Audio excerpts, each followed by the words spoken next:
Welcome to the final chapter of Thermometer Readings. I'm Mortimer Sinclair.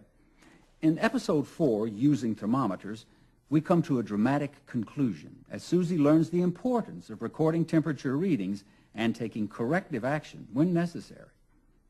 Susie, I was just looking at the freezer temperature record, and I noticed that you forgot to take the last reading on schedule. Oh, I'm sorry. I got busy and put it off. Look, I know that things can get really busy around here, but taking temperature readings is extremely important. Remember, the children count on us to keep their food safe. You're right. I'm sorry. I'll check the temperatures right now. On the surface, that appears to be a very simple and unimportant scene. But as we delve deeper into the motivation behind that scene, we discover its extreme importance in the production. Food service production, that is. To keep food safe, temperatures of food need to be taken and recorded throughout the process, from receiving through serving. And the temperatures of storage areas, work areas, and equipment used in food service must be closely monitored as well. All should be in accordance with your state health department standards. First, let's take a look at the temperatures of storage and work areas. Temperatures must be monitored at least once a day. Storerooms for dry goods should be between 50 and 70 degrees. Refrigeration equipment, including walk-in or reach-in refrigerators and milk coolers, should be between 35 and 41 degrees. Freezers should be kept at or below zero. Now let's take a look at food temperatures. Upon delivery, cold food should be between 35 and 41 degrees, and frozen food should be at or below 32 degrees.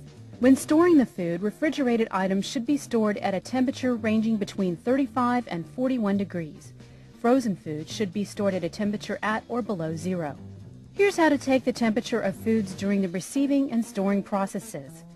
If you're using an infrared thermometer, point it toward the surface of the product and record the temperature.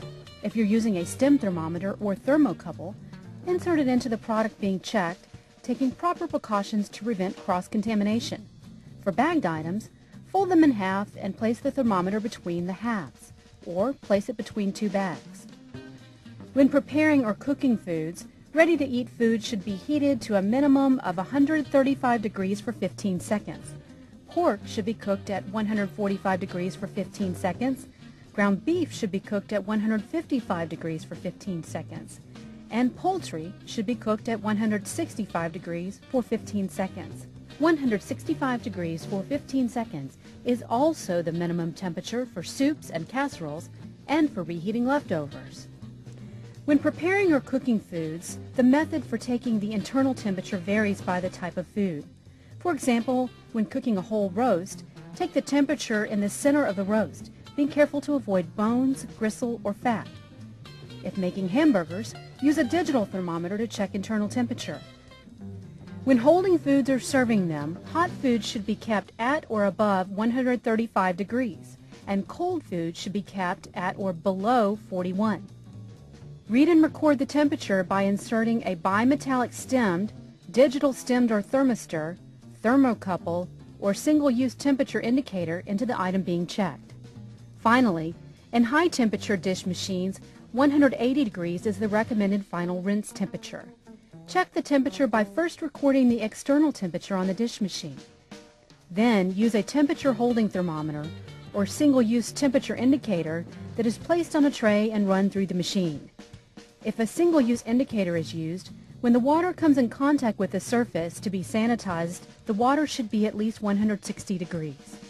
Remember to follow the instructions provided by the dish machine manufacturer. We also realize that many schools don't have dish machines and only use disposable wares.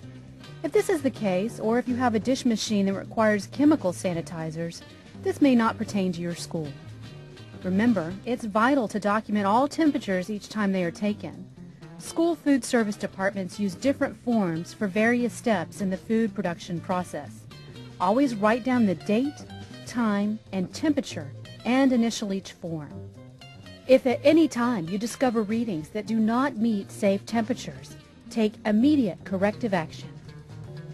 For example, when receiving food or milk, if you find a random sample of the product is at the incorrect temperature, You should begin corrective action by rejecting delivery of the products that don't meet temperature requirements and by taking temperature readings of other random samples. Then, report your findings to the food service director or manager so that he or she may take further corrective action. Here's another example. If you remove food from the oven and find that it has not reached the necessary temperature, you should return it to the oven until it reaches the correct temperature, which for this turkey roast is 165 degrees for 15 seconds.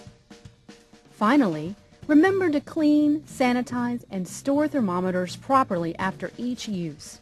To clean thermometers, wash them by hand with soapy water and then rinse.